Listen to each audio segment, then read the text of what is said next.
அழகு பராமரிப்புல பாத்தீங்கன்னா ரெண்டு அணுகுமுறை தான் இருக்கு. ஒன்னு டாப் டவுன் அப்ரோச், அதாவது மேலிருந்து கீழ். இதுதான் நாம எல்லாரும் பொதுவா பண்றது, ஸ்கின்னுக்கு மேல க்ரீம் பூசுறது. இன்னொன்னு பாட்டம் அப் அப்ரோச், அதாவது அடியிலிருந்து மேல்.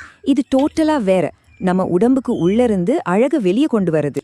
சோ இதுதான் நம்மள ரெண்டாவது பகுதிக்கு கூட்டிட்டு போகுது, ஒரு ஆழமான தொடர்பு. இங்க தான் நாம கொஞ்சம் சயின்ஸ் உள்ள போக போறோம். ஆனா பயப்படாதீங்க, ரொம்ப இன்ட்ரெஸ்டிங்கா இருக்கும். நம்ம உடம்புல இருக்கிற வெவ்வேறு பாகங்களுக்கு நடுவுல இருக்கிற ஒரு ஆச்சரியமான கனெக்ஷனை பத்தி தான் பார்க்க போறோம். இந்த கான்செப்டுக்கு பேரு கட் ஸ்கின் ஹேர் ஆக்சிஸ்.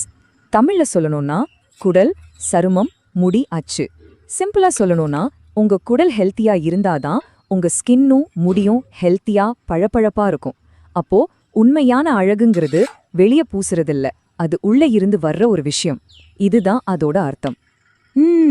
இந்த சயின்ஸ்லாம்